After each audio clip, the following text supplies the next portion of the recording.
कैसे हैं सब आप लोग। आज हम यहाँ पर नेटवर्किंग सीरीज में एक नया सॉल्यूशन लाए हैं आपके लिए। अगर आप एक थिंक क्लाइंट यूजर हैं, यानी आप कोई कंप्यूटर सेंटर ऑपरेट कर रहे हैं, तो आपने देखा होगा कि आप एक साथ कई सारे कंप्यूटर को ऑपरेट करते हो। यहाँ पर जैसे आप देख सकते हो, तो अभी इसमें हाल ही में एक प्रॉब्लम आई है। वो प्रॉब्लम ये है कि हमारे आरडीपी रैपर सॉफ्टवेयर में एक प्रॉब्लम आ रहा है, नॉट सपोर्टेड। जबकि पहले आप इसे करते थे तो ये ऑटोमेटिकली एक चीज हमें रन करके दिखाता था, फुल्ली सपोर्टेड। तो इसकी वजह से हमें कैसी प्रॉब्लम आती है मैं आपको दिखा देता हूं। आप सब कुछ सही सेट करके रखते हैं, लेकिन फिर भी ऐसी प्रॉब्लम आ रही है। आप यहाँ पे देखोगे ये जो प्रॉब्लम आ रही है, इसे कैसे सॉर्ट आउट करेंगे। अगर ये प्रॉब्लम होती है तो देखो आपकी थिंक क्लाइंट के यूजर में कुछ इस प्रकार प्रॉब्लम आएगी। जब आप इसे कनेक्ट करेंगे, सब कुछ सही होने के बाद भी यहाँ पर इस तरह आपको एक मैसेज आएगा। ये मैसेज आप यहाँ पर देख सकते हो। ये प्रॉब्लम क्यों आ रही है, अगर मैं आपको यहाँ पर स्क्रीन पे दिखाता हूँ। ये प्रॉब्लम हमें तब आती है जब आपकी आरडीपी रैपर सॉफ्टवेयर में नॉट सपोर्टेड की प्रॉब्लम है। तो इसे कैसे सॉर्ट आउट करेंगे, चलिए वो हम देखते हैं। देखिए सबसे पहले हमें क्या करना है, इसे हम क्लोज करेंगे और हमारा जो आरडीपी रैपर ये जो सॉफ्टवेयर है, इस सॉफ्टवेयर को सिलेक्ट करके हमें अपडेट करना है। पहले की चीज ये क्या, मैं आपको बता दूं, पहले कुछ कॉन्फ़िगरेशन में ऐसा हो रहा है, कुछ कंप्यूटर के सॉफ्टवेयर जब आप इंस्टॉल करते हो तो उसमें ऑटोमेटिकली अपडेट हो जाता है विंडो के कॉन्फ़िगरेशन से। बट अभी क्या है कि कुछ दिनों से ये प्रॉब्लम आ रही है, ऑटोमेटिक अपडेट नहीं हो रहा है। इसे हमें मैनुअली अपडेट करना है। मैं फिर से बता रहा हूं, मैनुअली अपडेट करना है। तो आरटी रैपर को मैनुअल कैसे अपडेट करते हैं वो हम यहाँ पर जानने वाले हैं, ताकि आपका ये जो कई सारे सिस्टम जो आप ऑपरेट कर रहे हो इतने थिंक क्लाइंट के जरिए इस तरह, तो वो कैसे चला सकेंगे। तो मैं यहाँ पर देखो क्या करना है, जब आप इससे राइट क्लिक करोगे, राइट क्लिक करने के बाद आपको जाना है open file location. Open file location में जाने के बाद यहाँ पर आप देख रहे हो अपडेट। ये जो अपडेट आपकी जो प्रॉब्लम है, अगर आप यहाँ पर अपडेट देखोगे, ये जो प्रॉब्लम है ये नहीं है। हम अपडेट करेंगे, ठीक है, इसे अपडेट करेंगे।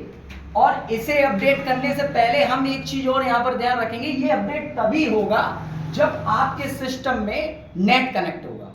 एक और काम, ये तो मैं हरगिज नहीं करूंगा। ये काम तो तुमको ही करना पड़ेगा।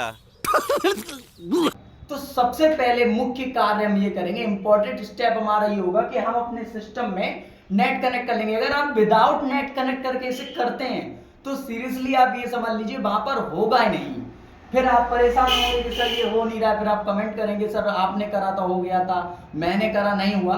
तो सबसे पहले हमें अपने सिस्टम में नेट कनेक्ट कर लेना है। देखिए मेरे पास यहाँ पर नेट की सर्विस कनेक्टेड है, यानी नेट हमारा सिस्टम में कनेक्टेड है। आप भी कनेक्ट करके ही इसे करेंगे।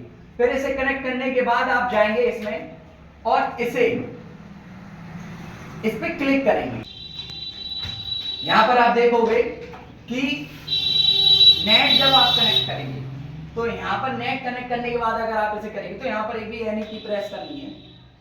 और एनी की प्रेस करने के बाद फिर से यहां पर हमें एक परमिशन मांग रहा होगा, वो परमिशन दे देनी है। और जब आप इसे इतना करोगे, यहां पर नीचे दिखा दीजिए, जब आप इन्हें इतना करोगे और इतना करने के बाद आपके सिस्टम में अगर नेट कनेक्ट है तो देखो कुछ इस प्रकार आपको यहाँ पर दिखने लगेगा। मैं आपको यहाँ पर दिखा देता हूँ कि यहाँ पर अभी हमारा यहाँ पर क्या लिख के आ गया है, फुल्ली नेट कनेक्टेड।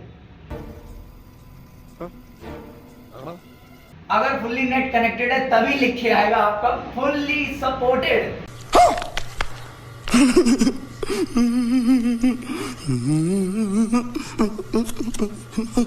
तो इस चीज को ध्यान रखेंगे कि जब आप अपने सॉफ्टवेयर को मैन्युअली अपडेट करेंगे आरडीपी रैपर को, तो ध्यान रखेंगे आपके सिस्टम में नेट कनेक्ट हो। अगर नेट कनेक्ट नहीं होगा तो ये ऑप्शन अभी आप ये देख रहे हैं फुल्ली सपोर्टेड नहीं आएगा, ठीक है। विदाउट नेट कनेक्ट करके आपको करना नहीं है। मेरे लिए, मेरी तरफ से आपके लिए एक डिस्क्लेमर है, ओके। तो इसे ध्यान रखेंगे। अब मैं आपको यहाँ पर स्क्रीन पे दिखा देता हूँ। जब हमारा इतना हो जाएगा, इतना होने के बाद अगर आप हम यहाँ पर अपने यूजर को कनेक्ट करेंगे, ये हमारा पहले का है। अभी आप देखोगे यहाँ पर, तो यहाँ पर अभी आपका यहाँ पर कनेक्टेड है, यानी फुल्ली सपोर्टेड यहाँ पर लिख के आ रहा है। अब यहाँ पर दिखा दीजिए, यहाँ पर अब आपको क्या करना है, देखो अभी आप इस सिस्टम को कनेक्ट करोगे। अब जब आप इस सिस्टम को कनेक्ट करोगे तो जो मैसेज उस टाइम आपको मिल रहा था अब यहाँ पर नहीं मिलेगा। आप यहाँ पर देखोगे कि यहाँ पर 10 से 15 सेकंड की आपकी प्रोसेसिंग रहेगी। जो पहला सिस्टम कनेक्ट करता है, जब आप विंडो लोड करके करते हैं ना, जैसे न्यू विंडो आपने इंस्टॉल किया है और न्यू विंडो इंस्टॉल करने के बाद तुरंत आप करेंगे तो इतनी प्रोसेसिंग लेगा, लेकिन एक ही बार लेगा, बार बार नहीं लेगा। जब आप इसे कर लेंगे तो नहीं होगा। ओके, तो अब आप देखिए यहाँ पर आपका सिस्टम कनेक्ट हो चुका है। अगर आप यहाँ पर बात करते हैं